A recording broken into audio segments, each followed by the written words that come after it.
부처님이 일러주는 죽음을 대하는 자세. 조용히 들어라. 죽음은 먼 이야기가 아니다. 누구에게나 반드시 오는 삶의 일부다. 그러나 사람들은 죽음 이야기를 피하려 한다. 불길하다 여기고 생각조차 하지 않으려 한다. 하지만 잘 생각해 보아라. 피한다고 오지 않는 것이 아니라면 차분히 바라보는 것이 오히려 마음을 편안하게 한다. 부처는 죽음을 두려움의 대상이 아니라 깨달음의 문으로 보았다. 그러니 지금 이 시간 겁내지 말고 함께 바라보거라. 잘 들어라. 죽음은 두려운 것이 아니다. 두려운 것은 놓지 못하는 마음이다.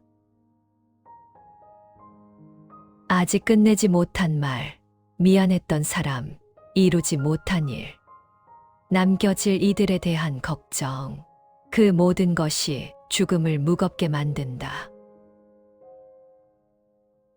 그러나 부처는 이렇게 일렀다. 놓을 수 없는 것이 고통을 만든다. 그러니 죽음을 없애려 하지 말고 집착을 하나씩 내려놓거라. 사람은 평생 살기 위해 애쓴다. 어떻게 더 오래 살까? 어떻게 더 잘 살까는 배운다. 그러나 어떻게 떠나야 하는지는 아무도 가르쳐 주지 않는다. 그래서 죽음 앞에서 마음이 흔들린다. 그러나 부처는 죽음을 삶의 연장으로 보았다. 삶과 죽음은 하나의 호흡과 같다. 들이마심이 있으면 내쉼이 있듯 삶이 있으면 죽음이 있다. 그러니 이상하게 여기지 말아라. 잘 들어라. 죽음을 생각한다고 해서 삶이 어두워지는 것이 아니다. 오히려 삶이 더 또렷해진다. 언젠가 끝이 있다는 것을 알기에 오늘이 소중해진다. 부처는 이렇게 일렀다. 오늘을 온전히 사는 자는 죽음을 두려워하지 않는다. 그러니 지금 이 순간을 헛되이 보내지 말거라. 숨 쉬는 이 순간 여기 존재하고 있음을 느껴보거라. 사람은 죽음을 떠올리며 이렇게 묻는다. 나는 잘 살았을까? 후회는 없을까? 그러나 잘 들어라. 후회 없는 인생은 이 세상에 없다. 모두가 조금씩은 아쉬움을 안고 산다. 부처는 이렇게 일렀다.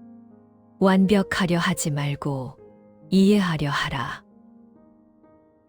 너는 실수도 했고 후회도 했지만 그만큼 애썼고 견뎌왔다. 그것이면 충분하다. 죽음을 앞두고 사람을 가장 괴롭히는 것은 소유다.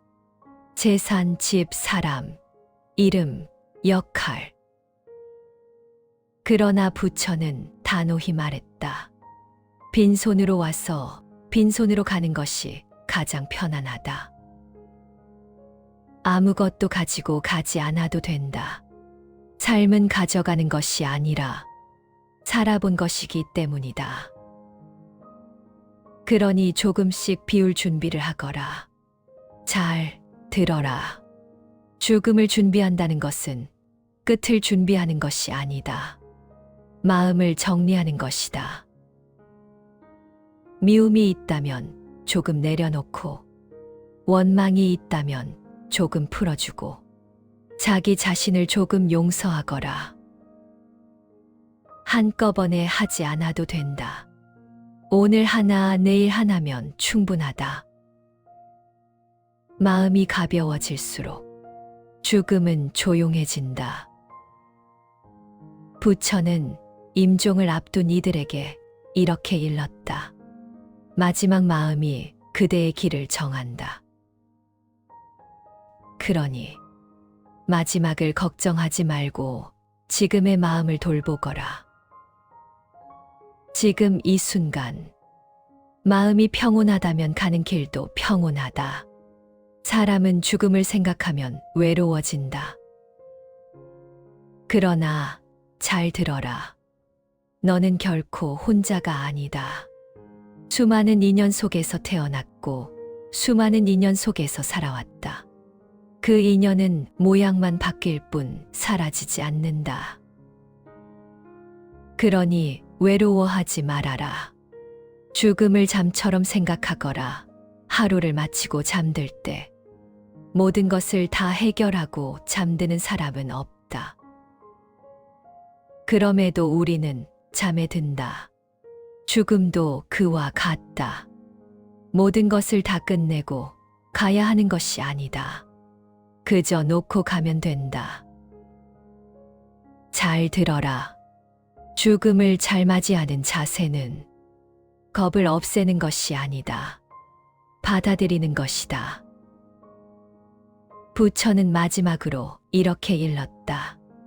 놓을 준비가 된 자는 두려울 것이 없다.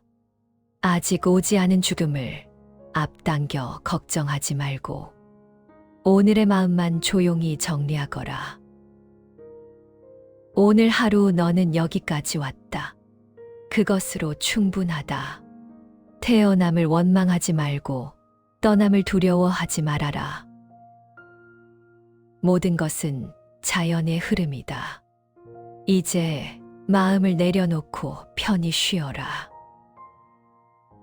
너는 이미 충분히 잘 살아왔다. 청취해 주신 여러분 고맙습니다.